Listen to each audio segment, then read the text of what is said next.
India മുന്നണിയുടെ പേര് ഉൾപ്പെടുത്തിയുള്ള പത്രപരസ്യത്തിൽ വിശദീകരണവുമായി LDF സ്ഥാനാർത്ഥി തോമസ് ചാഴികാടൻ. കേരള കോൺഗ്രസും CPIM-ഉം ഇന്ത്യ മുന്നണിയുടെ ഭാഗമാണ്.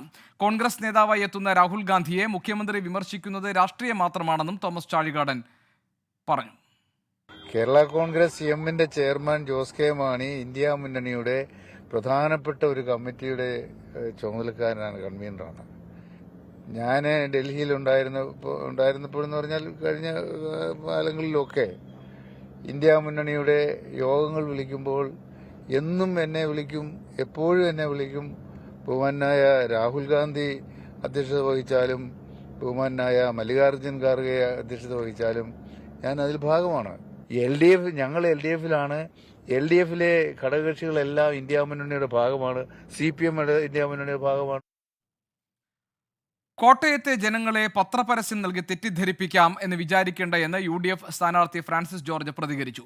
LDF ആണെന്ന് തുറന്നു പറയാൻ കേരള കോൺഗ്രസ് എമ്മുകാർ തയ്യാറാകണമെന്നും ഫ്രാൻസിസ് ജോർജ് ആവശ്യപ്പെട്ടു. കോട്ടയത്തെ വോട്ടർമാരെ തെറ്റിദ്ധരിപ്പിക്കാമെന്ന് ആരും വിചാരിച്ചിട്ട് കാര്യമില്ല. കാരണം ഇത് അറിയാമല്ലോ, ഇപ്പോൾ ആദ്യം 100% സാക്ഷരത കൈവരിച്ച ഒരു ജില്ലയാണ്. പിന്നെ ഈ 2 മാസത്തെ പ്രചരണം കൊണ്ട് ജനങ്ങൾക്ക് എല്ലാ കാര്യങ്ങളെക്കുറിച്ചും കൃത്യമായ ധാരണ കിട്ടിയിട്ടുണ്ട്. ആരാണ് LDF, ആരാണ് UDF, എന്താണ് ഇന്ത്യ മുന്നണി, അതിൻ്റെ ഒരു സ്വഭാവം എന്താണ്, കേരളത്തിലെ അതിൻ്റെ ഒരു പ്രതിരൂപം എന്ന് പറയുന്നത് ഏത് മുന്നണിയാണ്, ഈ കാര്യങ്ങളെക്കുറിച്ചൊക്കെ ജനങ്ങൾക്ക് നല്ല ബോധ്യമുണ്ട്. പിന്നെ തെരഞ്ഞെടുപ്പിലെ ഓരോരോ പരിശ്രമങ്ങൾ നടത്തുന്നു എന്നുള്ളതിനപ്പുറം ഞാനതേക്കുറിച്ചൊന്നും കൂടുതലായിട്ട് പറയുന്നില്ല. ഇന്ത്യ മുന്നണിക്കായി 2 പേർ മത്സരിക്കുന്നത് ഗതികേടാണെന്ന് NDA സ്ഥാനാർത്ഥി തുഷാർ വെള്ളാപ്പള്ളി പ്രതികരിച്ചു. ഇന്ത്യയുടെ ചരിത്രത്തിൽ ഇങ്ങനൊരു മത്സരം ഉണ്ടായിട്ടോ നിങ്ങൾ തന്നെ എടുത്ത് പരിശോധിച്ച് നോക്കുക. ഒരു നാണം കെട്ട മത്സരമല്ലേ. ഈ പറയുന്ന ഇന്ത്യ ഗവൺമെന്റ് തിരഞ്ഞെടുക്കുന്ന വേണ്ടി പോകുന്ന സ്ഥലത്ത് അവർക്ക് 2 സ്ഥാനാർത്ഥികളാണുള്ളത്. അത് വളരെ ഗതികേടെന്നേ എനിക്ക് പറയാനുള്ളൂ. കോട്ടയത്ത് നിന്ന് ഞങ്ങളുടെ പ്രതിനിധി ടോബി ജോൺസൺ വിവരങ്ങൾ നൽകാനും. ടോബി, നേരത്തെ തന്നെ ഇടതുമുന്നണി സ്ഥാനാർത്ഥി തോമസ് ചാഴികാടനെ കുറിച്ചുണ്ടായിരുന്ന ഒരു പരാതി, അല്ലെങ്കിൽ UDF-നുണ്ടായ ഒരു പ്രധാന പരാതി LDF ആണ് എന്ന് മിക്ക ഫ്ലക്സുകളിലും പോസ്റ്ററുകളിലും ഇല്ല, അങ്ങനെ വോട്ടർമാരിൽ ഒരു ആശയക്കുഴപ്പം ഉണ്ടാക്കാൻ ശ്രമിക്കുന്നു എന്നുള്ളതായിരുന്നു. ഇപ്പോൾ അതിൻ്റെ ഭാഗമായി തന്നെയാണോ ഈ ഇന്ത്യ മുന്നണിയുടെ സ്ഥാനാർത്ഥി എന്ന ഒരു ടാഗ് ലൈൻ വരുന്നതിനെ UDF കാണുന്നത്? എങ്ങനെയാണ് ഈ പുതിയ വിവാദം, എങ്ങനെയാണ് വിവിധ മുന്നണികൾ, മറ്റു മുന്നണികൾ ഇതിനോട് പ്രതികരിക്കുന്നത്?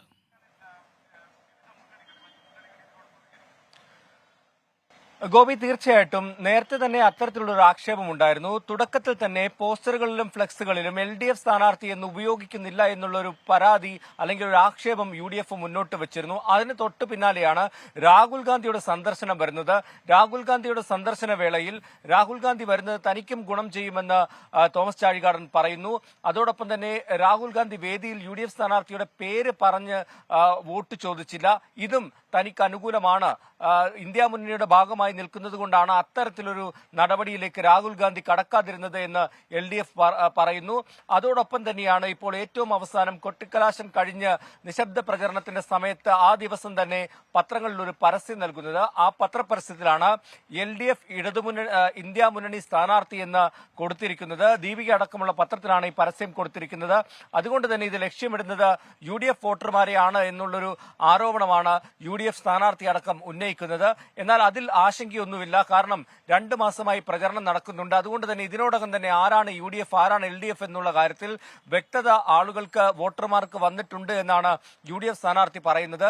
എന്തായാലും ചാഴികാടൻ പറയുന്നത്, LDF പറയുന്നത് ഇന്ത്യ മുന്നണിയുടെ ഭാഗമാണ്. കേരളത്തിലെ ഇടതുമുന്നണിയിലുള്ള എല്ലാ പാർട്ടികളും CPM-ഉം CPI-യും കേരള കോൺഗ്രസും എല്ലാം ഇന്ത്യ മുന്നണിയുടെ ഭാഗമാണ്. ജോസ് കെ മാണി അടക്കം ഇതിന്റെ പ്രധാന പ്രചരണ ചുമതലയുള്ള ആളുകളാണ്. അതുകൊണ്ട് തന്നെ അങ്ങനെ ഇന്ത്യ മുന്നണി എന്ന് വെക്കുന്നത് കൊണ്ട് കുഴപ്പമില്ല എന്നാണ്. എന്തായാലും NDA സ്ഥാനാർത്ഥിയാണ് ഈ 2 കൂട്ടർക്കുമെതിരെ രംഗത്ത് വന്നിരിക്കുന്നത്. ഇത്തരത്തിലൊരു ഗതികേടിലേക്ക് ഇന്ത്യ മുന്നണി പോയിരിക്കുന്നു. 2 സ്ഥാനാർത്ഥികൾ മത്സരിക്കുന്നത് ഒരു ഗതികേടാണ് എന്നുള്ള ഒരു ആക്ഷേപമാണ് ഇപ്പോൾ NDA സ്ഥാനാർത്ഥിയും ഉയർത്തിയിരിക്കുന്നത്. എന്തായാലും അവസാന ടോബി ജോൺസൺ ഞങ്ങളുടെ പ്രതിനിധിയാണ് കോട്ടയത്ത് നിന്ന് വിവരങ്ങൾ നൽകിയത്.